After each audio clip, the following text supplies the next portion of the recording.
Hey there, it's Gina Ruby, certified health coach and life strategist, and I'm having a blast helping people lose weight and get healthy. I'm helping people really create extraordinary relationships in their lives, and I'm helping people create wealth at ginaruby.com. So check it out. So we're here today, day 27 of our self-love challenge, and we're learning amazing content that we can apply to our lives on a daily basis, spiritually, mentally, emotionally, physically, financially, personally, professionally. There's so many ways we can be integrating all this great information and these action steps that Vanessa, Armand, and myself have been sharing. But here's the deal. Again, we talked about the other day, knowledge is power is only partly true. Knowledge applied is rocket ship power. So we have to take all this great content that we're learning along the way and really embrace it, accept it, and start living it. So I'm going to give you a couple ideas today on how you can start really integrating all this great content into your lives, which really, as you do that, it's going to affect other people in your lives and can affect the world. So let's be world changers and not just people kind of stuck in our little mediocre lives, not truly living our God-given talents, our skills, our abilities, our purpose. So to give you a little visual, because I'm a visual lady, this is where most people are, the comfort zone. It's not real exciting and it's not really fulfilling for the most part, but it's safe and you don't have to do a lot of thinking. You don't have to do a lot of moving. You can just kind of sit there. Whether it's personally, every Friday night I just sit in my house, eat my popcorn and watch my movie. It's safe, but it's not very fulfilling or gratifying. This is what we all want to help you get to, is to the magic. So here you are, take your little journey, and most likely, most journeys are not a nice straight line. It's a lot of zigzagging there. But as you take those baby steps, and sometimes giant leaps, into using your gifts, your skills, abilities, can take you to this magical place where you feel fulfilled, you feel gratified, you really are living your purpose and helping other people live theirs as well. And you are in full control of what happens here. Now granted, life kind of sucker punches us at times. It's no fun, but it doesn't mean you're down for the count. There are ways we've taught you all along the way to get back up again, get back in the game, and really take your journey here spiritually, emotionally, mentally, physically, all those areas that you get to be in charge of. But the trick is, how do I get there? How do I get from here to there? How do I continue to embrace my self-worth, my confidence, my courage, my self-esteem? Two things are super critical. Number one, I always highly recommend to have a mentor or a coach. We're there to help inspire our clients, to give them that courage, that confidence, that if there's at least one person in their corner, they know they can do it. It's hard to do just about anything tough or challenging on our own. So having that mentor, that coach there is the person that's going to help give them the confidence to catapult forward. The second part is really having some kind of a plan or a strategy. You just can't go, okay, I'm going to leap out of my comfort zone and then not have a clue of what you're doing or how you're going to do it. So vision boards are great. Vision boards kind of give us the whole visual of where we want to grow in all those areas I talked about. And also kind of taking it to a smaller scale, manageable bite-sized pieces, and put it on a bucket list. Here's a little bucket list. I put here, go on a trip.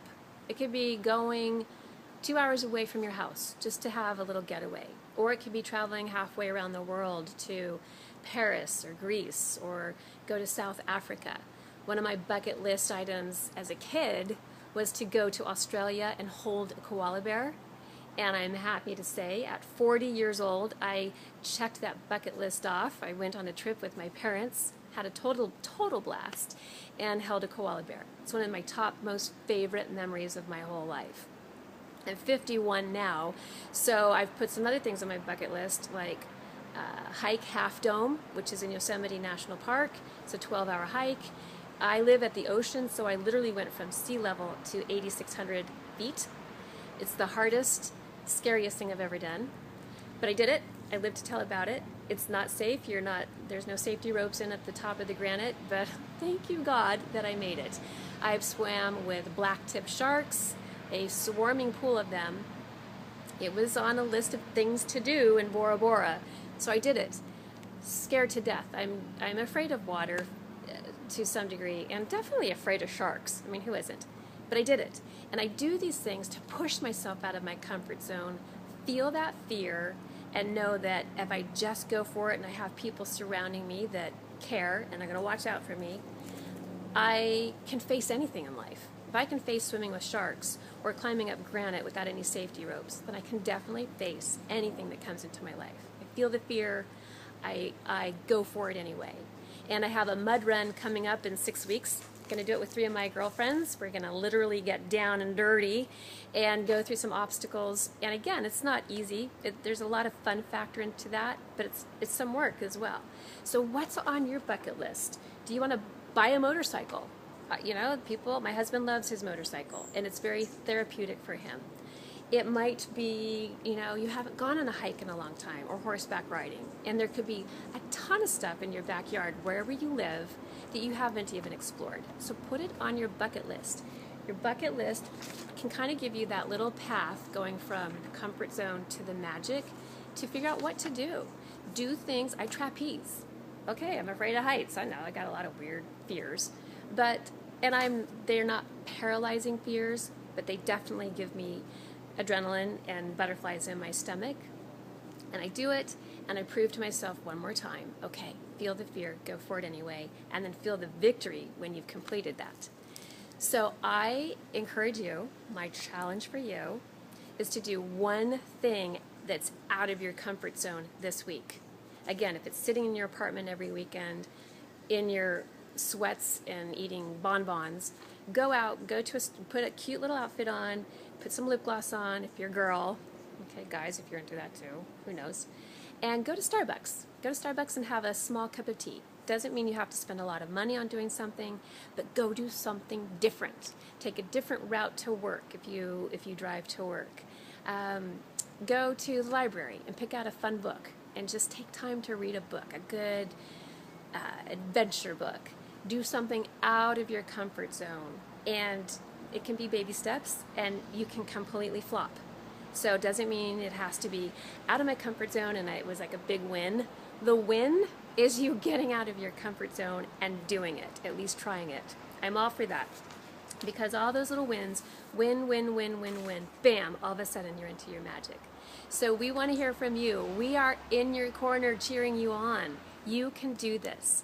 If it's professionally, make 5 calls to clients that you would love to have with your product or your service. Or go for that big, huge client that you thought you could never get. Just make the call. Worst thing they can say is no.